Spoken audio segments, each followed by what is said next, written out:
Hello everyone. आज की video में हम बात करेंगे विंका प्लांट के बारे में। विंका का प्लांट एक लो मेंटेनेंस प्लांट है।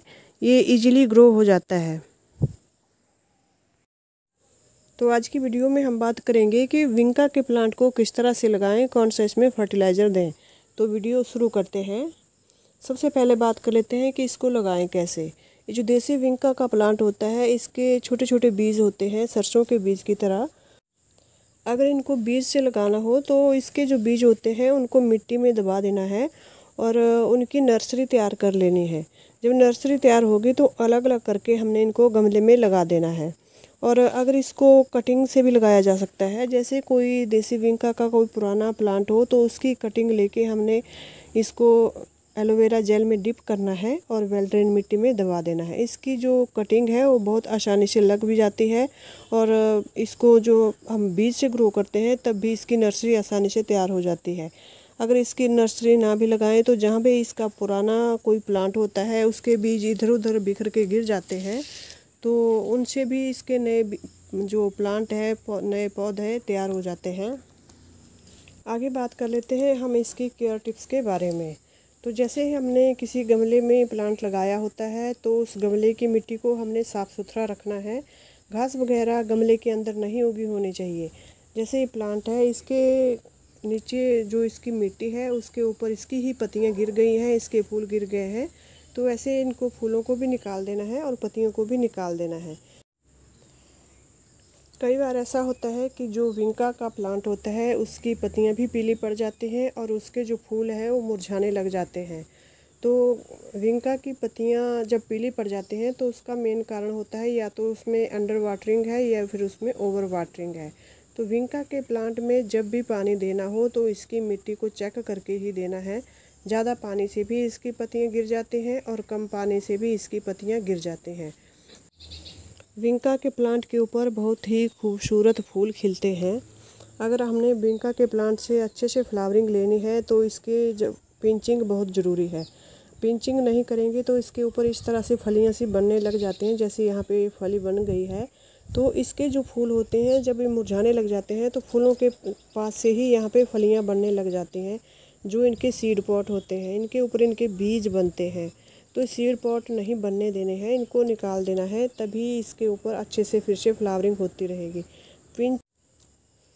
इस प्लांट की जितनी ज़्यादा हम पिंचिंग करेंगे उतनी ही इसके ऊपर मल्टीपल ब्रांचेज आएंगी और मल्टीपल ब्रांचेज के ऊपर ही ज़्यादा फूल खिलते हैं। जो फूल खिलते हैं, जो न्यू ग्रोथ होती है इसके ऊपर जो फूल खिलते हैं उनका साइज़ बड़ा होता है, वो बड़े आकार में आते हैं। और अगर इनकी हम पिंचिंग नहीं करेंगे तो जो फूल है उनका आकार भी छोटा हो जाएगा और जो प्लांट है वो भी यूं ही बढ़ता जाएगा। इसको प्लांट को अगर शेप में रखना है तो इसकी पिंचिंग बहुत ज़रूरी है।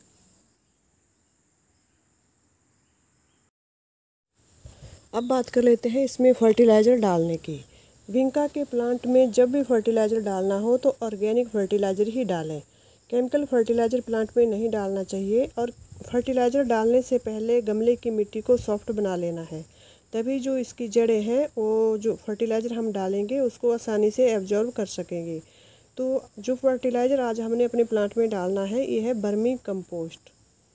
बर्मी कंपोस्ट ना मिले तो गाय के गोबर की पुरानी खाद, लगभग 1 साल पुरानी हो, तो ऐसा फर्टिलाइज़र हमने अपने प्लांट में डालना है। और जब भी प्लांट में फर्टिलाइज़र डालना हो तो प्लांट के चारों साइड से ही डालना चाहिए, ताकि हमारे जो प्लांट है इसको प्रॉपर न्यूट्रिशन मिलता रहे। कई बार ऐसा होता है कि जो विंका का प्लांट है उसकी पत्तियां मुड़ने लग जाती हैं कुछ इस तरह से, ऐसे, और ये जो प्लांट है ये सूखने लग जाता है। अगर इसकी पत्तियां इस तरह से मुड़ने लग जाए और प्लांट सूखने लग जाए तो समझ लेना चाहिए कि हमारे प्लांट के ऊपर इंसेक्ट अटैक हो गया है। इसकी जो पत्तियां हैं उनके ऊपर छोटे छोटे इंसेक्ट बैठे होते हैं, तभी ये प्लांट सूखने लग जाता है। और दूसरा कारण ये होता है कि इसके जो गमले की मिट्टी है उसमें चींटियाँ लग जाती हैं जो इसकी रूट्स को खाने लग जाती है। तो अगर ऐसा है तो हमने गमले की मिट्टी में नीम खली का पाउडर डालना है और जो पत्तियां हैं इनके ऊपर नीम ऑयल का स्प्रे या फिर इंसेक्टिसाइड का स्प्रे करना है, जिससे जितने भी इंसेक्ट हैं वो सारे मर जाते हैं और प्लांट फिर से हेल्दी हो जाता है। विंका के प्लांट को हमें ऐसी जगह पे रखना चाहिए जहां इसको 5 से 6 घंटे की धूप आसानी से मिलती रहे। धूप में रहेगा तो इस प्लांट के ऊपर काफ़ी ज़्यादा फ्लावरिंग भी होगी और जो प्लांट है वो हेल्दी रहेगा। वैसे जो देसी विंका का प्लांट होता है इसकी ज़्यादा केयर करने की ज़रूरत नहीं होती। इसके बीज जहाँ भी कहीं गिर जाते हैं ये वहीं पे इसका प्लांट तैयार हो जाता है और इसको ज़्यादा पानी की भी ज़रूरत नहीं होती। इसको जो ज़रूरत होती है, एक तो धूप की ज़रूरत होती है, दूसरे इसको नमी की ज़रूरत होती है। जहाँ पे नमी होगी वहाँ पे प्लांट अच्छे से ग्रो कर जाएगा। जैसे मैंने जो प्लांट लगाए हुए हैं ये अपने आप ही जहाँ पे इनके बीज गिर गए हैं वहीं पे इसके प्लांट तैयार हो गए हैं। जैसे ये वाला प्लांट है तो ये एक सिंपल दीवार के अंदर से प्लांट निकल के आया है और ये जो दीवार है ये पूरी की पूरी सीमेंट से बनी हुई है। यहाँ पे ऐसा होता है कि यहाँ पे पानी गिरता रहता है तो नमी यहाँ पे बनी रहती है। नमी के साथ साथ यहाँ पे पूरे दिन की धूप भी पड़ती रहती है। ये देखिए इस पूरी की पूरी सीमेंट की दीवार है और धूप यहाँ पे तेज़ है। तो तेज़ धूप होने के कारण इस प्लांट के ऊपर काफ़ी अच्छे से फ्लावरिंग होती रहती है और ये जो देसी विंका का प्लांट है दिखने में कितना खूबसूरत लगता है। इस ग्रीन कलर की पत्तियों के बीच पिंक कलर के फूल बहुत ही सुंदर लगते हैं और ये पूरे का पूरा जो प्लांट है फूलों से भर गया है।